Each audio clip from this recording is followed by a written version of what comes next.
नमस्कार मैत्रिणींनो, कशा आहात? परमेश्वराची भक्ती करत राहा, खुश आणि आनंदी नक्कीच राहा. मैत्रिणींनो, आज मी तुम्हाला राहू ग्रह शुभ कसा करायचा ह्या संबंधी एक छोटीशी रेमेडी सांगणार आहे. तर राहू ग्रह जर आपला दूषित असेल किंवा खराब असेल तर अनेक समस्यांना आपल्याला तोंड द्यावं लागतं. म्हणजे पैशाची चणचण, आपलं प्रमोशन कधी होत नाही, आपल्यावर कोर्ट कचेऱ्यांचं फेऱ्या लागतात आपल्यासोबत. त्याच्यानंतर आपली मुलं वाईट मार्गाला जातात.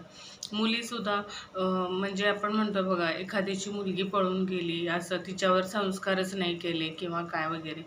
पण हे त्या मुलांचा दोष नसतो, त्या मुलीचा दोष नसतो. हे सगळं ग्रहमान असतं. राहू त्यांची बुद्धी अशी बनवतो की तो दुसरा मुलगा किंवा मुलगी दुसरा विचारच करत नाही, फक्त स्वार्थी विचार करतात, एकदम नीच पद्धतीने जाऊन विचार करतात.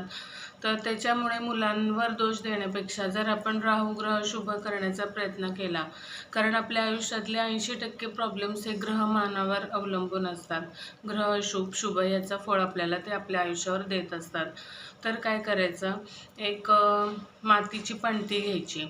त्या पणतीमध्ये 2 कापराच्या वड्या, 2 लवंगा आणि 2 विलायची ह्याच्यामध्ये भीमसेनी कापूर असला तर चांगला, नसेल तर साधा असेल तरी चालेल. बाथरूम टॉयलेट जे असतं आपलं कारण टॉयलेटमध्ये राहू ग्रहाचा वास असतो. तर आपण सॉरी बाथरूम टॉयलेटमध्ये जायचं आणि उत्तर दिशेला, जिथं कुठे आपली उत्तर दिशा टॉयलेटमध्ये असेल तिथे आपण ते पणती ठेवायची आणि ती प्रज्वलित करायची. असं तुम्ही 7 मंगळवार करा. तुम्हाला नक्कीच राहू तुमचा शांत झालेला असेल आणि शुभ फळं देणारा ठरेल. त्याच्यामुळे हा उपाय नक्की करा. माझ्या चॅनलला सबस्क्राईब करा. नमस्कार.